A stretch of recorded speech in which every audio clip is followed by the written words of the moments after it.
Bonjour à tous. Nous espérons que vous avez passé une bonne journée ou bien une bonne nuit en fonction de l'endroit où vous êtes.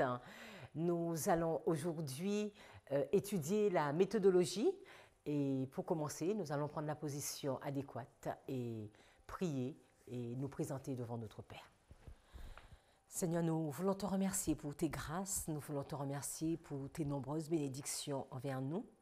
Et alors que nous allons ouvrir ta parole, nous allons comprendre tes enseignements, permets que je puisse avoir un langage clair et que chaque personne qui aura l'occasion d'écouter cette vidéo puisse sentir ta présence à leur côté et qui soit enrichi et qui soit instruit directement par toi, Seigneur.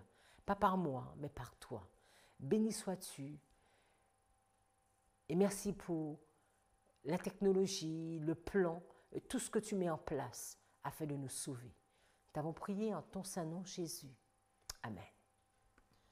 Alors, pour le sujet de la méthodologie, c'est un sujet qui est très agité au sein du mouvement, en dehors du mouvement, parce que beaucoup de personnes utilisent des méthodes. Je vais vous proposer comme plan de voir la façon que Dieu travaillait avec son peuple dans le passé, au temps d'Israël, comment Jésus va fonctionner quand il va venir sur terre et comment les hommes également vont fonctionner dans la suite des temps. Nous allons arriver dans l'histoire des Millérites pour conclure avec notre histoire. Cette étude sera en 2 parties. Alors, pour commencer, je vous propose de regarder par définition que veut dire herméneutique. Nous sommes sur la diapo 3. La définition que nous trouvons, c'est qui a pour objet l'interprétation des textes religieux ou philosophiques, en particulier les Écritures saintes. C'est la science des règles permettant d'interpréter la Bible et les textes sacrés, d'en expliquer le vrai sens. C'est la théorie de la lecture, de l'explication et de l'interprétation des textes. On parle d'herméneutique pour l'interprétation des textes en général. Donc, quand vous avez un texte, on va parler d'herméneutique quand on veut arriver à comprendre le sens. L'interprétation des Écritures saintes, donc qu'il s'agisse de la Bible ou bien du Coran, est un sujet qui demeure très délicat. Parce qu'il y a des symboles, il y a des figures. Donc l'interprétation des symboles religieux, des mythes s'appelle l'herméneutique sacrée ou herméneutique biblique lorsqu'on se limite à la Bible, c'est-à-dire au texte du judaïsme et du christianisme. Vous comprenez que nous sommes des chrétiens et que nous allons parler de la Bible. Ce qui nous passionne, c'est d'arriver à comprendre ces 66 livres, comment Dieu a parlé dans le passé et comment il parle aujourd'hui. Donc quand il est question de Bible, il est question d'herméneutique. Mais la diapo suivante, la 4, dans le mouvement, nous utilisons souvent le mot méthodologie, la méthodologie. C'est quoi une méthode? C'est quoi la méthodologie? C'est une étude systématique par observation de la pratique scientifique, des principes qui la fondent et des méthodes de recherche utilisées. Ce sont les ensembles des méthodes et des techniques de domaines particuliers. Donc, on a vu que herméneutique, c'est pour du texte et la méthodologie, c'est pour de la science. C'est pour des pratiques scientifiques. Donc, c'est quoi une méthode? C'est une marche rationnelle de l'esprit pour arriver à la connaissance ou à la démonstration d'une vérité. La méthode va se différencier de la théorie. C'est également un ensemble ordonné de manière logique de principes, de règles, d'étapes qui constitue un moyen pour parvenir à un résultat. Donc, on va parler de méthode scientifique, les différentes étapes que nous allons utiliser, les différentes règles que nous allons utiliser pour partir du point A et arriver au point B. C'est également la manière de mener selon une démarche raisonnée, une action, un travail, une activité technique. C'est également un ensemble de règles. Donc, notez bien, règles qui permettent l'apprentissage d'une technique, d'une science. Ouvrage qui les contient, les applique. C'est une méthode. Alors, on va également parler d'une méthode de lecture. Là, on est face à du texte et on va parler de méthode de lecture, c'est-à-dire toutes les différentes étapes que je vais faire pour permettre à un enfant d'arriver à mieux lire. Donc, la méthodologie, c'est un ensemble de règles, de méthodes, d'idées qui sont importantes dans une science, un art. C'est une procédure particulière ou un ensemble de méthodes, de procédures qui sont de façon à faire quelque chose. On pourrait dire que c'est un plan organisé. Et nous allons voir donc, ne vous laissez pas envahi par ces deux définitions. Est-ce que nous allons parler d'herméneutique ou est-ce que nous allons parler de méthodologie? Mais herméneutique, ce serait quand il serait question de la Bible. La méthodologie, c'est une façon de comprendre une science et d'arriver. Et comme c'est un mot qu'on utilise beaucoup dans le mouvement méthodologie, nous, on va s'arrêter dessus et on va prendre la méthodologie, mais pour pouvoir les différentes étapes pour pouvoir comprendre un texte de la Bible. On pourrait parler d'herméneutique, mais on va garder méthodologie. Et pendant toute cette étude, nous allons regarder les plans, le plan, les règles, le fonctionnement de Dieu dans le passé, et puisqu'il n'y a rien de nouveau sous le soleil, mais comment il veut fonctionner avec nous aujourd'hui. Alors, puisque nous sommes en train de parler de la Bible, le plus simple, hein, c'est de commencer par la Genèse, par le début. Et quand nous regardons le début, nous ne pouvons ne pas penser à Éden. Éden, le lieu où Jésus parlait, où Dieu parlait à Adam, il y avait cet échange, cette communication, où il se comprenait et lui expliquait les choses et Adam réceptionnait l'information pour pouvoir la diffuser. Après, donc nous comprenons un peu l'histoire avec tout ce qui s'est passé. Nous arrivons à Moïse et vous vous souvenez, qu'est-ce qu'il va être dit de Moïse sur la diapo 6. Dans Nombre 12, nous sommes au verset 5 à 8. Alors, Exode 33, verset 11 va nous dire « Et le Seigneur parlait à Moïse face à face, comme un homme parle à son ami.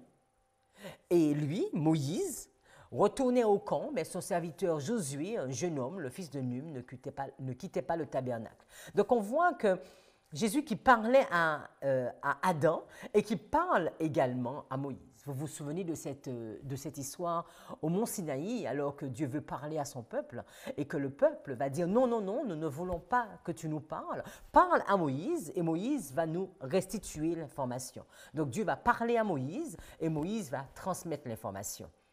Mais au temps de Moïse, il n'y avait pas seulement Moïse. Et dans Nombre 12, 5 à 8, nous sommes toujours sur la même diapo, qu'est-ce que Dieu va dire? Et le Seigneur descendit dans la colonne de nuages et se tint à l'entrée du tabernacle. Et il appela Aaron et Myriam et ils avancèrent tous deux. Donc nous sommes dans cette histoire où Myriam et Aaron ne sont pas en adéquation avec la femme de Moïse. Et c'est une expérience que j'aime beaucoup parce qu'on voit le côté paternel de Dieu et comment il fonctionne pour résoudre un problème. Et il va descendre et il va dire, écoutez bien mes paroles, s'il y a un prophète parmi vous, moi le Seigneur, je me ferai connaître à lui en vision et je lui parlerai en rêve. Il n'en est pas ainsi de mon serviteur Moïse qui est fidèle dans toute ma maison. Je parlerai avec lui bouche à bouche. Et même en apparence et non en énigme. D'accord? Donc vous voyez cette notion d'énigme, d'apparence. Et il contemplera la ressemblance du Seigneur. Pourquoi donc n'avez-vous pas craint de parler contre mon serviteur, contre Moïse? Donc on voit, nous sommes dans une phase, nous sommes dans le désert, et il y a deux façons que Dieu va fonctionner. Il y a une façon qu'il fonctionne avec Moïse et une façon qui va fonctionner avec les prophètes. Donc c'est ce que vous voyez au tableau.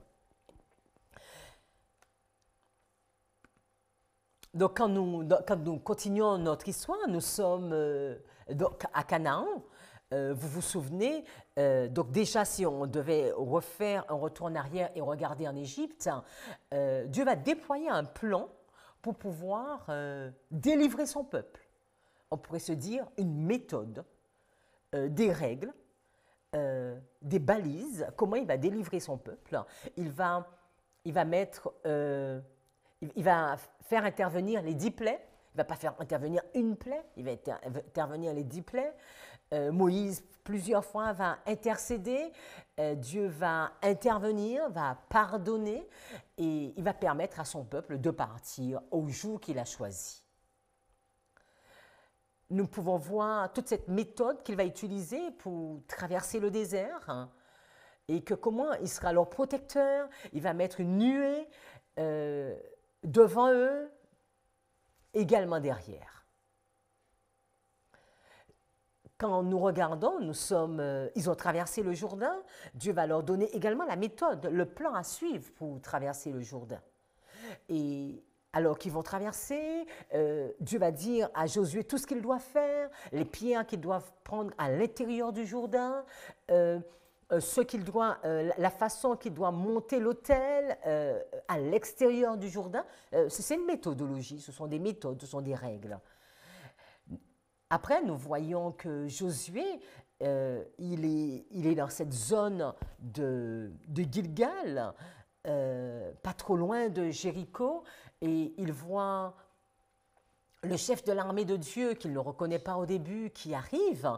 Et bien que la Bible ne nous l'explique pas, mais nous comprenons qu'il va donner à Josué le plan de la prise de Jéricho. Parce qu'après après cette rencontre au chapitre 5 du livre de Josué, nous voyons au chapitre 6, Josué qui se lève et qui va dire, voilà, comment les sacrificateurs doivent être, le nombre de trompettes qui doit se mettre en place, et il va mettre tout ce qu'il convient, tous les plans à mettre en exécution afin de faire tomber les murs de Jéricho. Si nous continuons, nous allons voir que David va recevoir les plans de la construction du temple de Salomon. Mais Moïse, dans le passé, avait reçu également les plans de la construction du tabernacle, hein, sur la montagne. Joseph va recevoir des visions, en tout cas Joseph va recevoir l'explication des songes afin d'éviter la destruction du pays par la famine. Mais Gédéon a également reçu un plan spécifique pour comment combattre Madian. Mais que dirais-je de Josaphat, qui lui aussi va recevoir un plan. Et vous pouvez voir de toute la Bible, Dieu va toujours être aux côtés de ses enfants et va leur expliquer comment arriver, comment atteindre un objectif. Et même la déportation, il va l'expliquer. Aussi, nous comprenons qu'il doit exister une méthodologie pour nous aussi quand nous arrivons à la fin des temps et quand nous nous apprêtons à rentrer dans la Canaan céleste.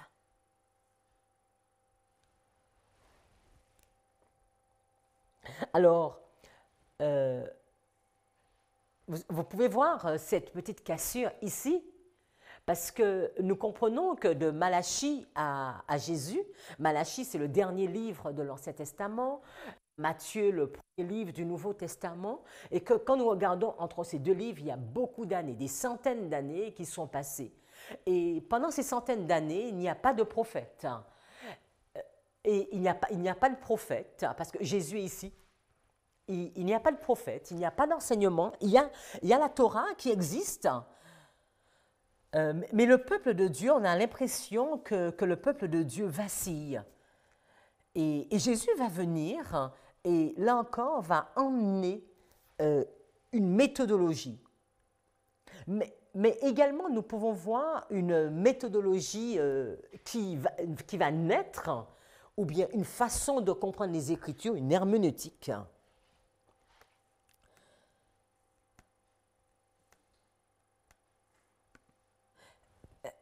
Et dans la diapo 9, nous allons voir que, comme herméneutique, nous allons voir l'hellénisme, de moins 333 à 34 au temps de Christ. Donc c'est pendant cette période. Il y a certains qui disent que c'est pendant 300 années entre Malachie et Jésus, d'autres vont dire 400. Et on voit que c'est pendant cette période de moins 330 à l'an 34 qu'il va avoir l'hellénisme. Après, nous aurons l'allégorique pendant environ près de 1000 ans, ou un peu plus de 1000 ans, après la naissance de Christ, on peut compter jusqu'à l'an 1200. Nous aurons l'historico-grammatical au XVIIe et XVIIIe siècle, l'historico-critique depuis le XIXe siècle. Donc là, j'ai noté les plus grandes herméneutiques, les plus importantes. Mais certainement, il y en a beaucoup d'autres de comment les humains vont chercher à interpréter les 66 livres de l'Écriture. Jésus, lui, quand il vient, il va beaucoup enseigner au peuple. Il va beaucoup parler en paraboles. Il va beaucoup faire des comparaisons. Si nous regardons à la diapo 7, dans Matthieu 13, verset 49, il va dire « Il en sera de même à la fin du monde, les anges viendront séparer les méchants d'avec les justes. » Donc il va faire une comparaison entre méchants et justes. Mais Matthieu 12, verset 40, il va dire « Car de même que Jonas fut 3 jours et 3 nuits dans le ventre d'un grand poisson, de même le Fils de l'homme sera 3 jours et 3 nuits dans le sein de la terre. » Et on va voir cette méthode d'enseignement de Jésus. Il va faire beaucoup de comparaisons. Là, il va comparer Jonas à sa mort. Jonas dans le ventre du poisson et lui dans le ventre de la terre. Nous continuons. Matthieu 24, verset 37, la diapo suivante. « Ce qui arriva au temps de Noé arrivera de même à l'avènement du Fils de l'homme. » Nous savons qu'au temps de Noé, il y a eu le déluge. Il y a eu la destruction par l'eau. Et il annonce également, il dit, à la fin, au retour, il y aura également une destruction. Matthieu 24, verset 39, « Il ne se doutait de rien jusqu'à ce que le déluge vint et les emporta tous. Il en sera de même. » Donc, vous voyez cette notion de comparaison à l'avènement du Fils de l'homme. Donc, qu'est-ce que Dieu veut nous expliquer? Parce qu'on voit, avant, on a compris, il parlait. Il va donner des explications claires à ces hommes, aux hommes qu'il a choisis et aux prophètes. Il va utiliser les juges et il va leur expliquer. Mais lui, quand il arrive, il nous retourne dans le passé. Et à plusieurs reprises, quand il va faire les paraboles, il va dire le royaume des cieux est comparable à. Le royaume des cieux est comme cela. Il va faire une comparaison avec le naturel, avec ce que l'on voit. Mais il va aussi prendre de l'ancien et pour nous projeter sur le futur. Et on pourrait même penser que la méthode que Dieu va mettre en place, c'est une méthode d'histoire sur histoire. Exemple, vous avez une histoire A et lui, il fait une histoire B.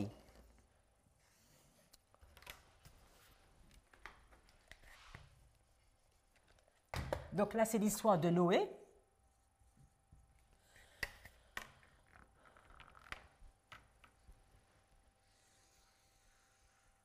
Et là, ce sera l'histoire de la dernière génération. Donc, je vais l'appeler DG, dernière génération.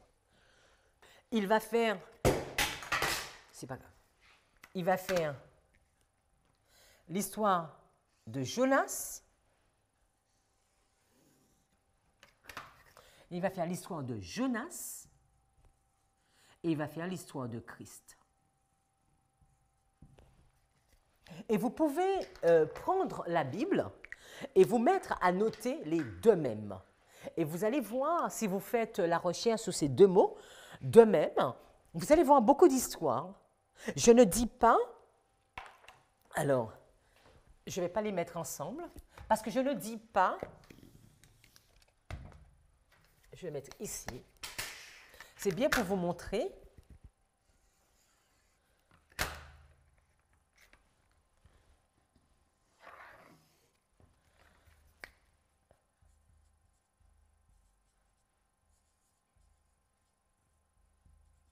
Je ne dis pas que cette ligne est pareille que cette ligne, d'accord?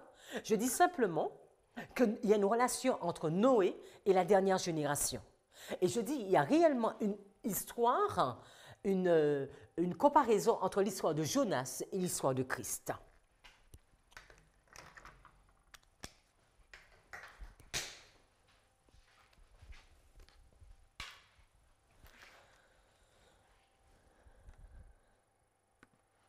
Alors, nous allons regarder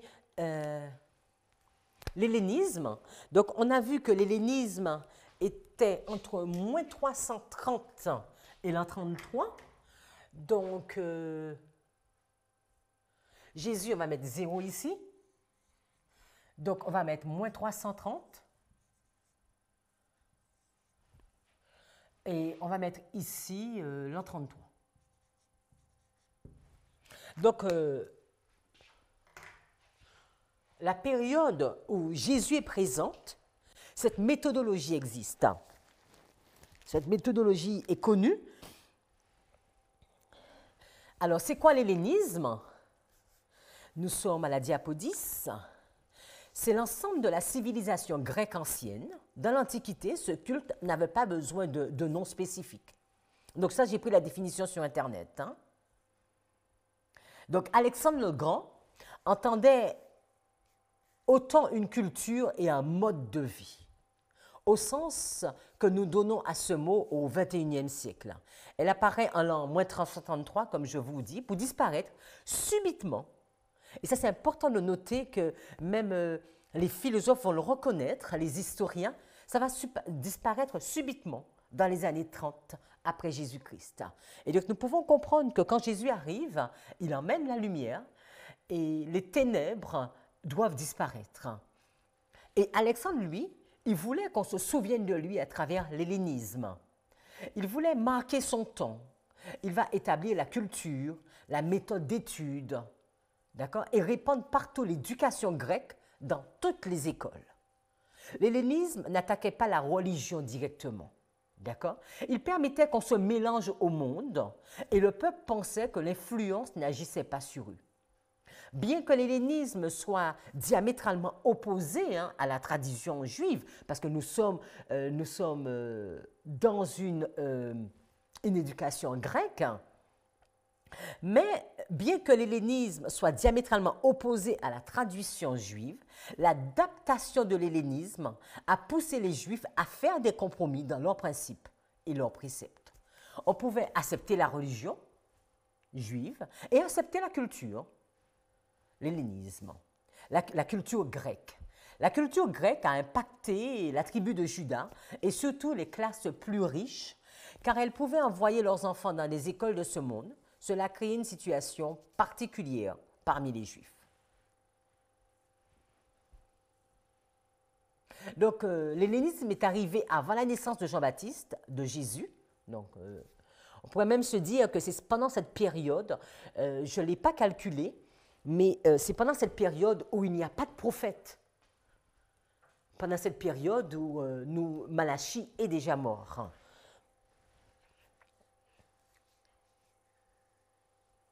L'hellénisme est arrivé dans la naissance de Jean-Baptiste, avant la naissance de Jean-Baptiste et de Jésus, au temps des ténèbres.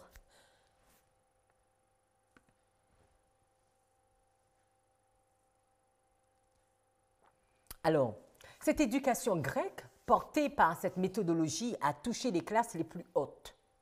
Dieu voudrait utiliser des hommes, vous savez, de tout temps, Dieu cherche à utiliser des hommes, aussi bien des hommes éduqués, mais il ne peut pas, à cause, il n'a pas pu le faire à cause de cette mauvaise éducation et du doute qui ne cessait de s'y intégrer. Donc, dans la ligne de réforme de Christ, l'éducation grecque, donc à savoir l'hellénisme, est un problème pour accepter la venue de Christ, le Fils de Dieu.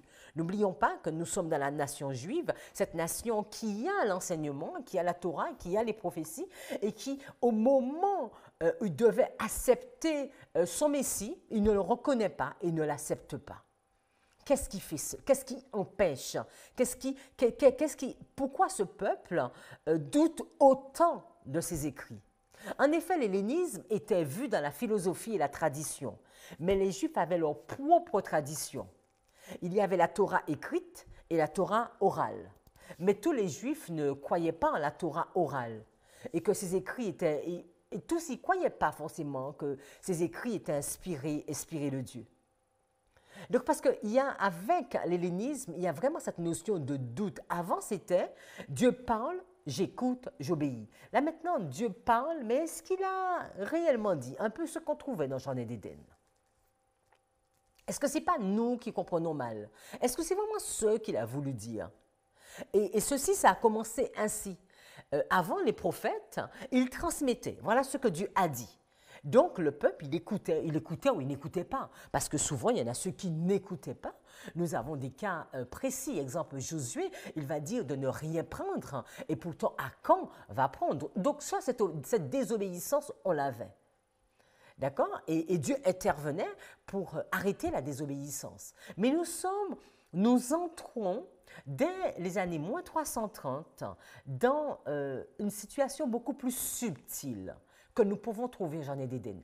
Est-ce que tu as bien compris? Est-ce que tu lis correctement?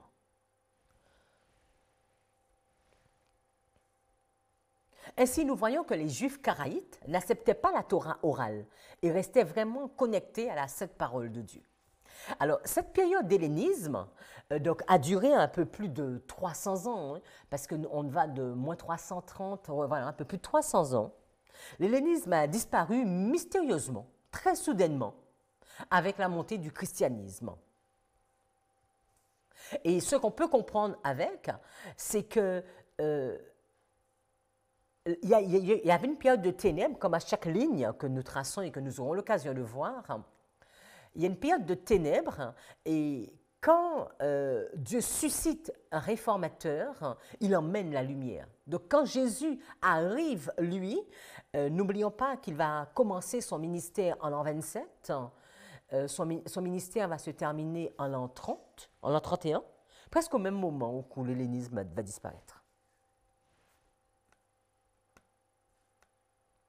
Alors, est-ce qu'on nous parle des hellénistes dans la Bible?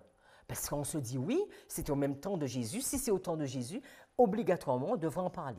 La diapo 12, nous voyons dans Actes chapitre 6, le verset 1. En ce temps-là, le nombre des disciples augmentant, les hellénistes murmurèrent contre les Hébreux parce que leurs veuves étaient négligées dans la distribution qui se faisait chaque jour. Donc on voit les hellénistes ici. Acte 9, verset 28. Et s'exprimait en toute assurance au nom du Seigneur. Il parlait aussi et disputait avec les hellénistes, mais ceux-ci cherchaient à lui ôter la vie. Alors, je vous invite à aller sur la diapo 13. Nous allons prendre un texte d'Ellen White. Nous sommes dans Conquérant Pacifique, la page 77, paragraphe 2. L'Église primitive se composait de nombreuses classes de gens de nationalités différentes. Au moment de l'effusion du Saint-Esprit, le jour de la Pentecôte, il y avait en séjour à Jérusalem des Juifs, hommes pieux de toutes les nations qui sont sous le ciel.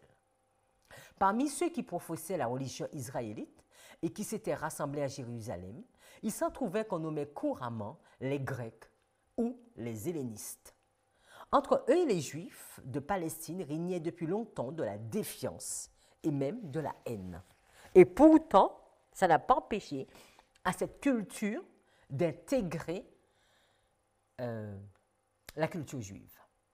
Nous continuons avec Jésus-Christ, 68.3 et 69.1, la diapo suivante. D'une manière aimable et sans prétention, Jésus s'efforçait de plaire à son entourage. Connaissant son amabilité et sa complaisance, les scribes et les anciens s'imaginaient pouvoir l'influencer aisément par leur enseignement. Ils exhortèrent à recevoir les maximes et les traditions transmises par les anciens rabbins, mais il exigeait des preuves tirées des Saintes Écritures. Prêt à écouter toute parole procédant de la bouche de Dieu, il refusait d'obéir aux inventions humaines. Donc nous voyons un contraste ici. Il était prêt à écouter la parole qui venait de la bouche de Dieu, mais pas les inventions humaines. Jésus paraissait connaître les Écritures d'un bout à l'autre. Il les présentait d'après leur vraie signification. Donc comment connaître la vraie signification? Parce qu'on pourrait se dire, mais c'est la méthodologie qui donne la vraie signification, ou bien c'est l'herméneutique qui donne la vraie signification. Les rabbins étaient confus de recevoir des enseignements de la part de l'enfant. Ils soutenaient qu'il leur appartenait d'expliquer les Écritures et que son rôle devait se borner à accepter leur interprétation. Nous voyons une notion d'interprétation. Son indignation, son opposition suscitait leur indignation. Le paragraphe d'après, 69.1, ils savaient bien que l'Écriture n'autorisait en rien leur tradition. Ils étaient obligés d'admettre que la compréhension spirituelle de Jésus dépassait la leur de beaucoup. Mais ils s'irritaient parce qu'ils ne se soumettaient pas à leur injonction. Ne réussissant pas à le convaincre, ils se plaignirent à Joseph et à Marie et de ses refus et lui firent adresser des remontrances et des blâmes. Donc on voit Jésus en situation de difficulté avec les rabbins. Les rabbins, ça veut dire le peuple juif, mais pourquoi cela? Qu'est-ce qui faisait qu'il y avait cette contradiction même, ou bien cette non-acceptation?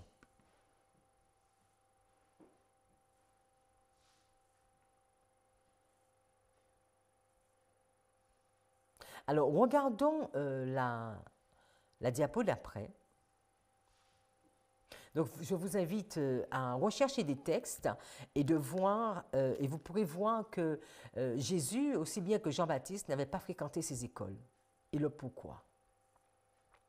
Mettez en action les capacités latentes. Dans la vie courante, plus de travailleurs se contentent de mener son train-train journalier sans se rendre compte qu'ils possèdent des capacités latentes qui, si elles étaient mises en œuvre, le placeraient parmi les grands de ce monde.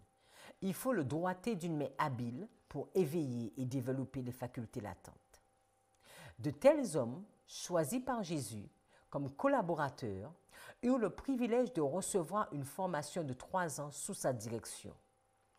Aucun cours dispensé par les rabbins ou dans les écoles de philosophie n'aurait pu égaler une telle éducation.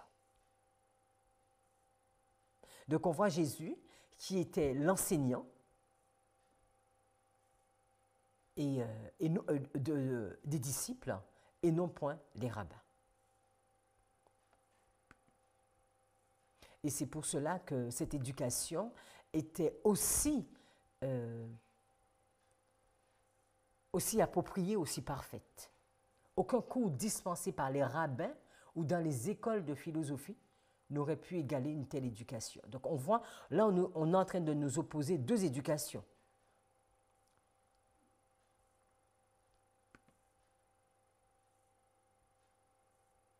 Alors nous pouvons voir l'hellénisme dans la philosophie, mais également dans la tradition même des Juifs.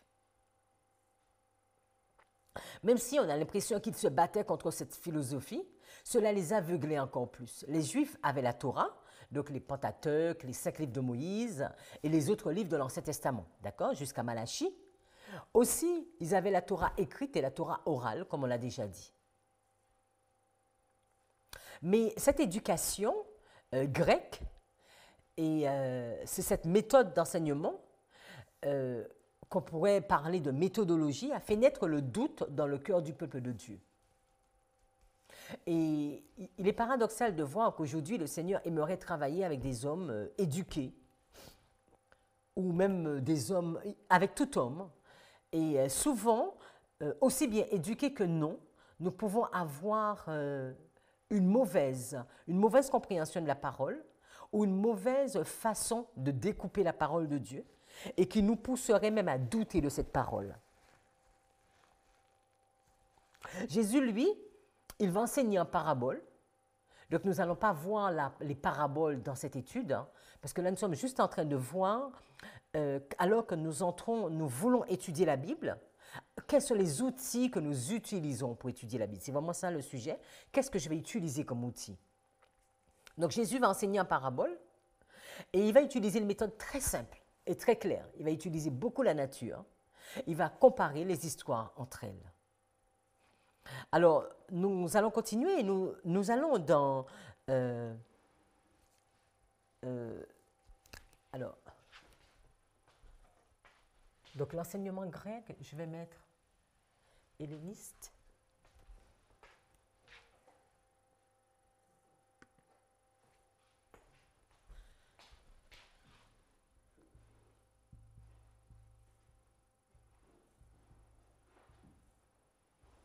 Et là, on va jusqu'en 1200.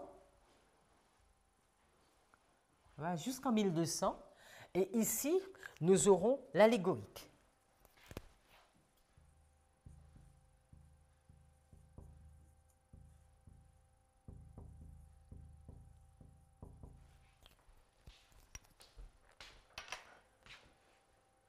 Donc, nous sommes à la diapo 16.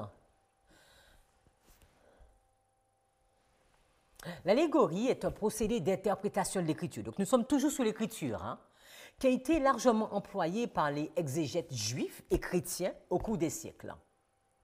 Alors que ce soit Philon, Alexandrie, les rabbins, les Perses de l'Église, les exégètes médiévaux et même parfois des réformateurs.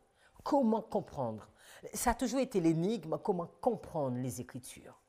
Surtout que quand on arrive en lançant avec l'Apocalypse, avec tous ces symboles, toutes ces figures, comment comprendre? Qu'est-ce que Dieu veut dire à travers tout cela? L'allégorie part du principe, alors parce que le texte biblique est inspiré, il peut y avoir plusieurs sens. Il peut avoir un sens littéral ou un sens spirituel. C'est-à-dire que d'un point de vue, on va regarder le contexte, littéralement, qu'est-ce que cela veut dire, mais qu'est-ce que cela peut vouloir nous dire? Et ça, c'est une très, très bonne chose. Mais il y a une façon de le faire, parce que sinon, je peux arriver à des conclusions complètement erronées.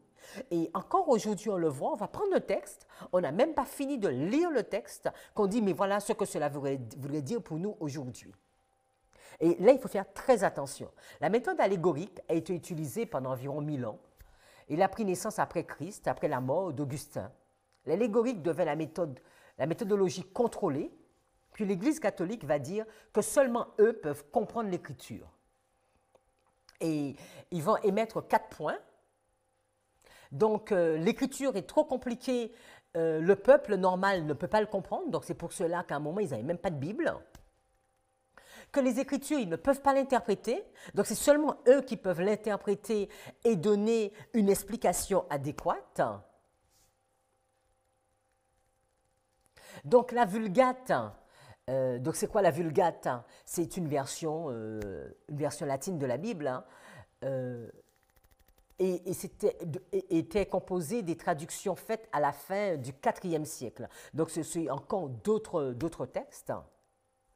Et ils vont également dire que donc la Vulgate, il faut en prendre compte, et les livres apocryphes doivent être également utilisés. Donc dans les livres apocryphes, on connaît les livres de Tobie, les livres de Judith, le supplémentaire d'Esther, les suppléments d'Esther, les Maccabées, etc. Et puis vous en avez d'autres.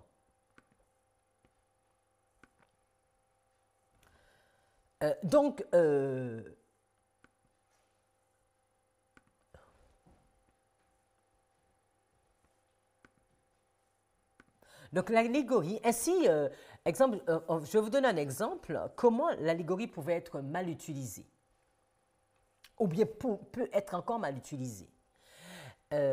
Alors, certains pères de l'Église vont dire, vous savez que Hérode, il va massacrer les enfants de moins de 2 ans, et il va laisser en vie les enfants de plus de 3 ans.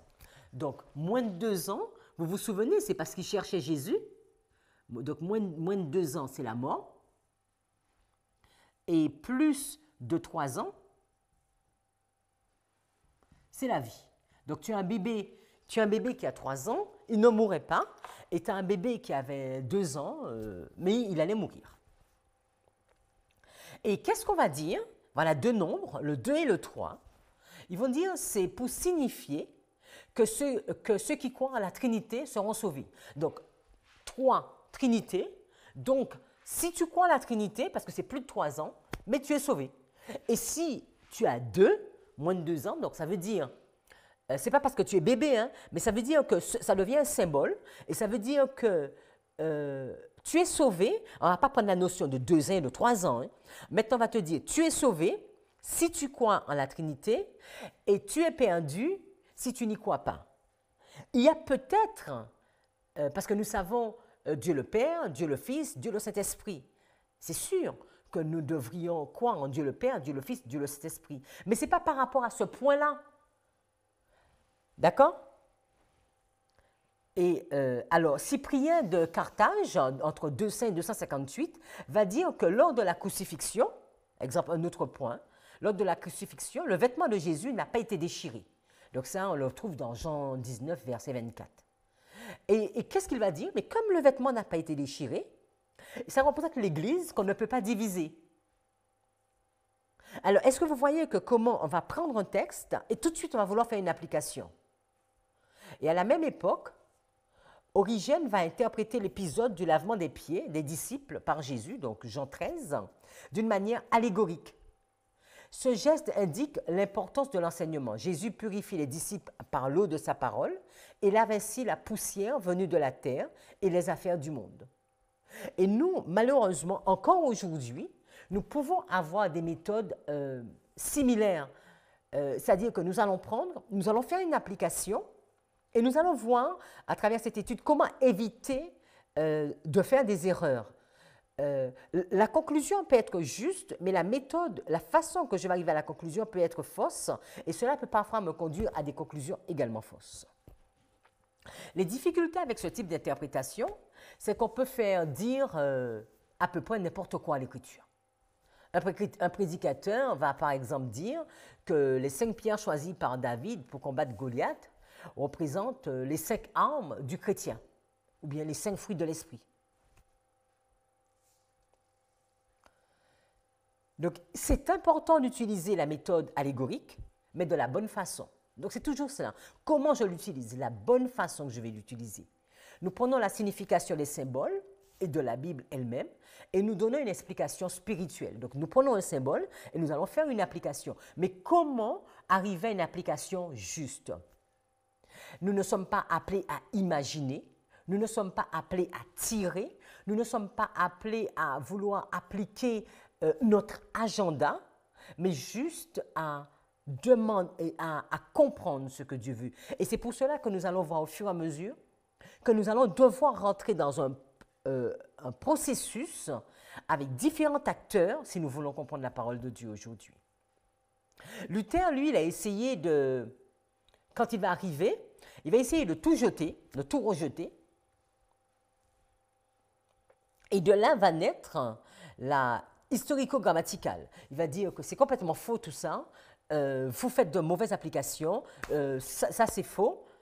Et parfois nous faisons la même chose aussi. Nous allons dire que ce qu'un tel fait, que tout est mauvais, et prenons le temps d'être sages.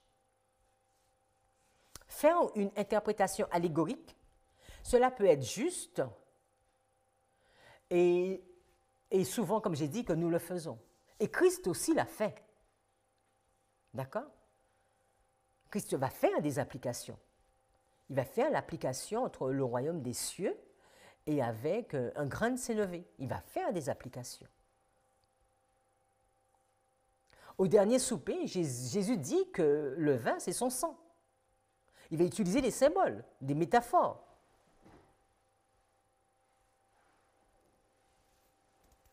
Alors, pour les Juifs et les chrétiens, chaque passage devrait avoir une explication allégorique. Ils pouvaient être très créatifs et dire n'importe quoi, donc comme on a vu, sans aucune preuve. Donc la notion de preuve, la notion de comment, sur quoi je me basais pour arriver à une conclusion. Et Luther, lui, au XVe siècle, il voyait un problème dans cette méthode. Parce qu'il voyait que chaque texte était comme une allégorie et que les gens pouvaient avoir beaucoup d'imagination. Et on pouvait arriver très loin de la Bible, ce que nous sommes encore, ce qui nous arrive encore aujourd'hui. Donc, on va arriver sur l'historico-grammatical.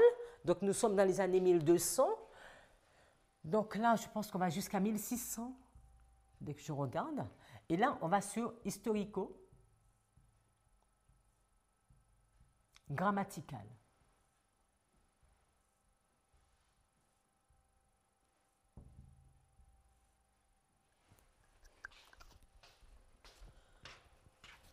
Alors, nous sommes sur la diapo 18, donc un peu plus loin, parce que je pense qu'on va jusqu'au XVIIIe siècle.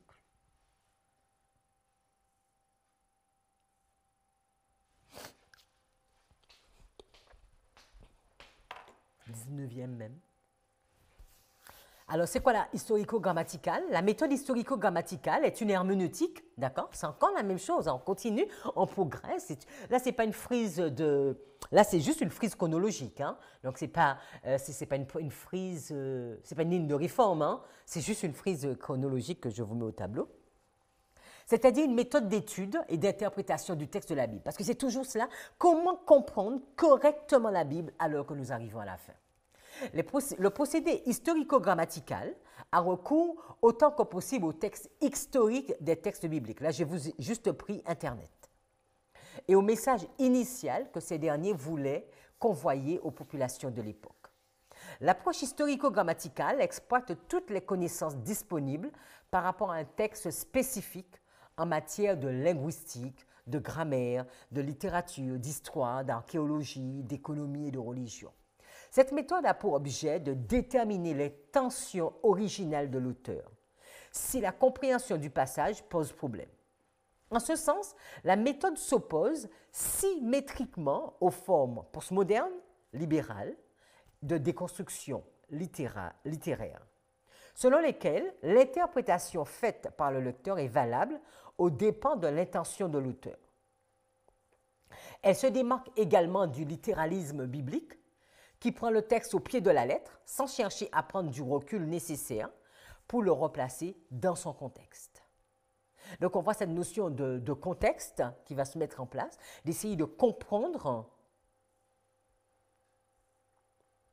ce que l'auteur veut dire.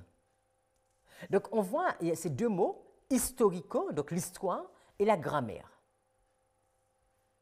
Donc on va s'arrêter au mot, essayer de comprendre le mot. Donc, la méthode historico-grammaticale, c'est un produit de la Réforme. Et ensuite a été un développement de Luther, de Calvin, de Zwingli et d'autres réformateurs. Et elle va continuer à être utilisée après la mort de Luther. Donc, elle a été utilisée entre le XVIIe et XVIIIe siècle. Moi, je vous ai mis toute cette période, mais on la trouve plus dans cette période. La méthode historico-grammaticale est principalement utilisée dans la tradition luthérienne. Et donc, cette méthode est en opposition avec l'allégorique. Et ce qui est bien, c'est que quand on va arriver dans les Millérites, nous verrons ce que Luther et ce que Miller va faire. Dans la méthode historico-grammaticale,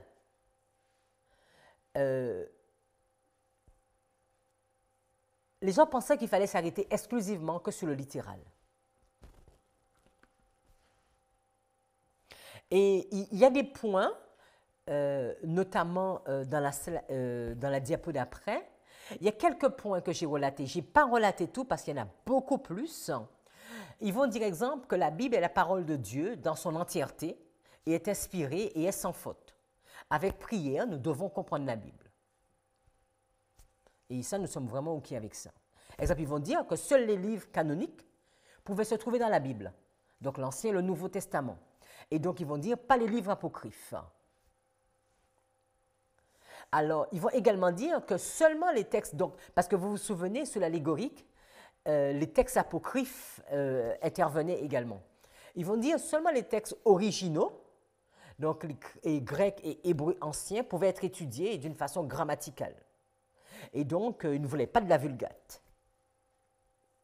Et donc, du coup, si tu voulais comprendre, il fallait presque que tu parles le grec ou l'hébreu. Alors que le catholicisme disait que tu n'en es pas capable, mais là, on disait que bon, mais tu ne pouvais pas comprendre la Bible aussi simplement. Alors, qu'est-ce qu'ils vont dire? Que la Bible est l'autorité finale en théologie et non pas les théologiens. C'est-à-dire que ce n'est pas celui qui enseigne, c'est le contenu, c'est la Bible qui a toute sa portée et sa puissance, et que la Bible s'exprime par elle-même. Ils vont dire également que chaque mot doit se tenir. Chaque mot a son importance. Et premièrement, le littéral, à moins que la foi ne nous force, mais souvent, nous ne devons pas prendre seulement le littéral. Ils vont également dire le texte autographique, celui qui est écrit par l'auteur. L'original est la bonne version, et comme des erreurs sont entrées dans le texte, donc il faut faire de la critique du texte afin de mieux comprendre et de reconstruire le texte original. À te dire que la Bible, c'est sûr que c'est la Bible qu'il faut prendre, mais il faut comprendre le contexte de la Bible afin de comprendre ce que l'auteur a voulu dire.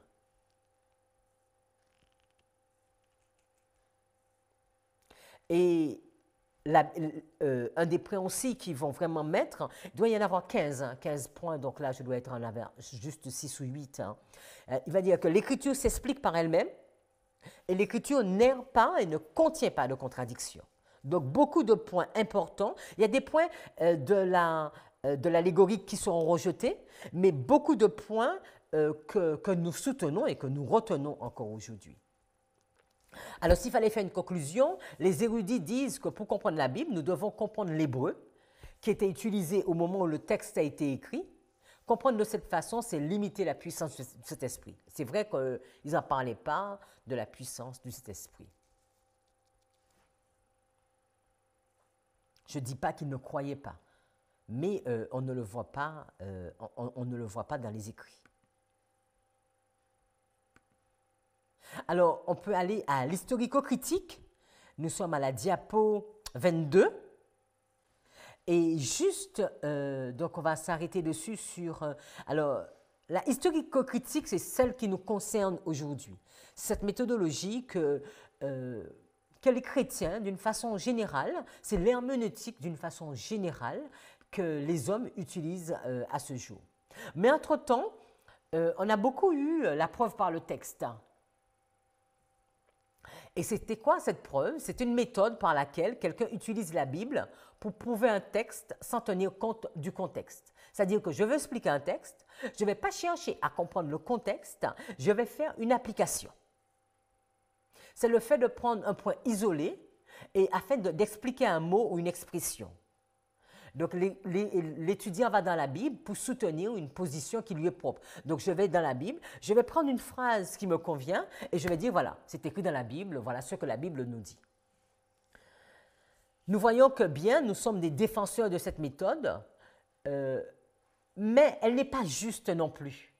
À chaque fois, regardez bien, Dieu va donner un enseignement qui est juste. Il va parler à travers ses prophètes, c'est juste. Il n'y a pas d'ambiguïté. Mais à partir du moment que l'homme intervient, l'homme essaie de mettre un plan, mais le plan, on a presque l'impression qu'on veut mettre Dieu dans une boîte et ça ne marche pas, les amis. Parce que le contexte, il est important. Si tu veux comprendre un texte, tu dois comprendre le contexte du texte. La méthode de preuve par le texte n'est pas le fait de prouver un texte par un autre texte. Ça, c'est encore une autre phase. Mais ce n'est pas vraiment ce que, dans la méthode preuve par le texte, ce n'est pas vraiment ce qu'ils disent. Nous comprenons que nous devons prendre au moins 2 témoins pour prouver quelque chose. Aussi, nous ne devons pas utiliser cette expression qui existe déjà et qui ne correspond pas à ce que nous faisons. Donc, ainsi, nous pouvons voir malheureusement qu'aucune méthode ne peut être tenue dans sa plénitude. La méthode n'est pas parfaite en elle-même. Et pourtant, Christ, il est parfait en lui-même. Donc, qu'est-ce qu'il fait? Qu'est-ce qu'il fait et qu'est-ce que Dieu veut donner à son peuple? Parce que Dieu ne peut pas être dans le moitié bon et le moitié imparfait. Quand nous voyons que Miller avait sa Bible et sa concordance comme seul livre, alors qu'il y avait beaucoup de méthodologies à l'époque en place dans son temps. Aussi, nous comprenons que nous aussi, nous avons besoin de passer plus de temps dans notre Bible. Demander au Saint-Esprit d'œuvrer pleinement en nous, afin d'avoir les mêmes pensées que Jésus-Christ et refléter pleinement son caractère et ne pas tout rejeter.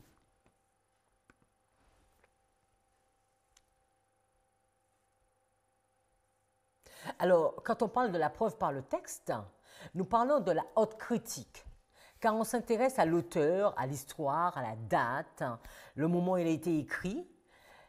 On parle de la haute investigation et non point une critique, car ceux qui font ceci ont une pensée, parce que si je dis que je veux étudier le texte, je veux comprendre, c'est déjà bien. Mais si je veux critiquer le texte, je pars avec une pensée négative. Ça veut dire que je risque à la fin de me dire « Oh, ce texte n'est pas bon ». Parce qu'en réalité, la haute critique, en disséquant, enlève la foi dans la parole de Dieu. Et je dois pouvoir m'adresser, intervenir dans un terrain saint que Dieu, il est parfait, il est juste. Je peux ne pas comprendre sa parole, mais sa parole est juste. Et parfois, ce fait de critiquer peut amener les gens à douter. Et c'est pour cela qu'on va dire qu'on ne fait pas de la haute critique. Il faut reconnaître que dans chaque méthode, il y a du bon et du mauvais. Et un peu, on pourrait le comparer à des tempéraments. Il y a colérique, sanguin, flegmatique, mélancolique. Mais lui, Jésus, il avait un tempérament parfait et équilibré. Et c'est ce qui est important de comprendre. Seigneur, comment tu nous parles? C'est quoi cette méthode que tu avais, celle qui fonctionne réellement? Celle qui prend toutes les parties du positif et qui rejette toutes les parties du négatif. On pourrait dire que la version King James, la version de la Bible King James, c'est une version qui est bonne, que Dieu a posé sa main sur elle. C'est une version que nous devons y croire, mais vous savez que parfois, il y a des traductions dans la King James qui ne sont pas parfaites. C'est sûr que c'est la Bible qui va être utilisée par mille et c'est la Bible qui va permettre à l'Adventiste, en tout cas c'est cette Bible que l'Adventiste va utiliser à ses débuts. La méthode historico-grammaticale et après la historico-grammaticale, on va venir sur la historico-critique, vont être également ennemis.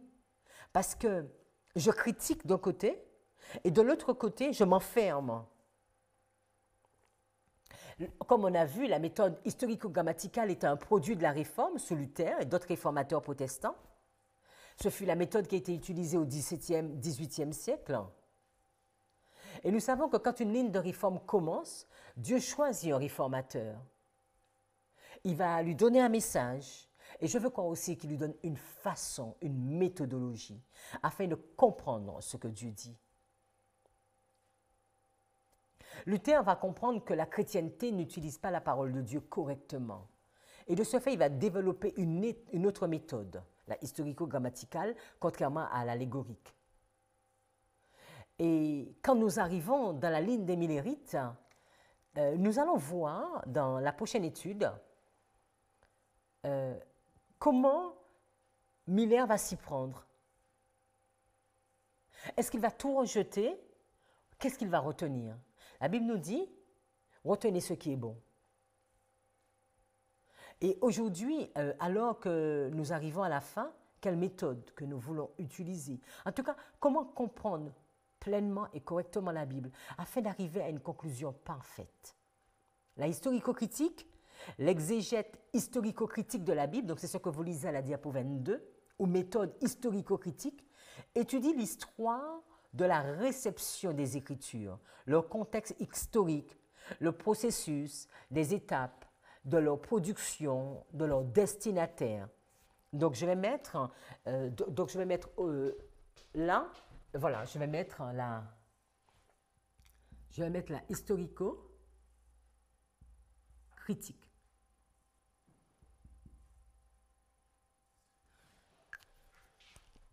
Et on va voir, est-ce qu'il n'y a que cela? Donc, on voit un peu c'est quoi la définition de l'historico-critique. Parfois nommée critique haute, parce qu'il y a certains qui l'appellent la critique haute et la critique basse. Elle est qualifiée de critique radicale par ses détracteurs, parce que tout le monde n'est pas d'accord. faisant appel à l'histoire, à la linguistique, à la philosophie, à l'épigraphie, à la sociologie, à l'archéologie. L'exégèse historico-critique étudie les origines de l'Ancien Testament comme du Nouveau Testament. Et c'est vrai que parfois, il y a des personnes qui ne veulent même pas étudier la Bible parce qu'ils te disent c'est trop compliqué. Absolument trop compliqué. Qu'est-ce que nous avons fait de ce livre? De ce livre aussi beau, comment l'avons-nous enfermé? Cette lecture se concentre en particulier sur les sources des documents afin d'en déterminer l'auteur, la date et le lieu de composition. Elle s'intéresse aussi aux sources externes de la Bible et se distingue de la critique textuelle, qu'on pourrait appeler la critique basse, qui est en contradiction avec la critique haute, qui vise à établir la version originale d'un texte ou ses divers états intermédiaires. Alors la historico-critique, la diapo d'après, la méthode historico-critique, donc la autocritique, est le contraire de la méthodologie historico-grammaticale. Il faut tout le temps que ça se contredise. La méthode historico-critique va se baser sur l'histoire, donc l'auteur, son environnement, la période, donc je vous le résume. Et la critique, parce qu'il y a deux mots, histoire et la critique, c'est l'art de juger les œuvres littéraires. C'est un ensemble de jugements. Et là, à partir de ce moment, on commence à se placer au-dessus même de la Bible. Est-ce qu'ils ont bien écrit? Est-ce que Paul avait raison de faire cela? Est-ce que Paul avait raison de s'exprimer comme cela? Est-ce que, on finira même par dire, hein, est-ce que Jésus s'est exprimé sagement? Est-ce qu'il était juste de son enseignement? Parce que c'est de la critique qu'on fait.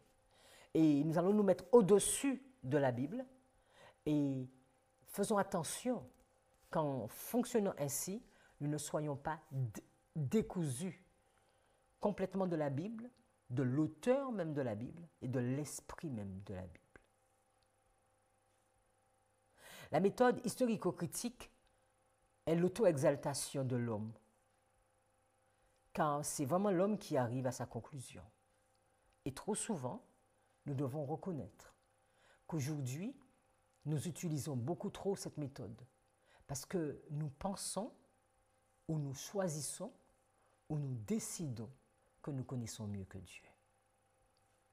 Alors, nous allons nous arrêter, prier et faire la deuxième partie sur la méthodologie que Dieu nous propose aujourd'hui. Seigneur, nous voulons te remercier dans tout ce que tu fais, parce que tout ce que tu fais est parfait. Tu es un Dieu juste, tu es un Dieu bon.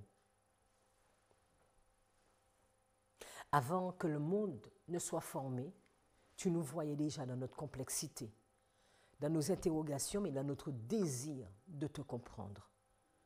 Nous voulons tellement comprendre ce livre aussi particulier et mystérieux qui a traversé tous les âges et qui se trouve encore aujourd'hui.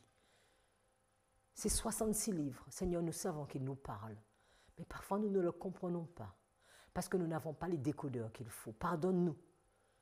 Mais nous voulons mieux comprendre ta parole afin de mieux cerner et d'arriver à une conclusion exacte.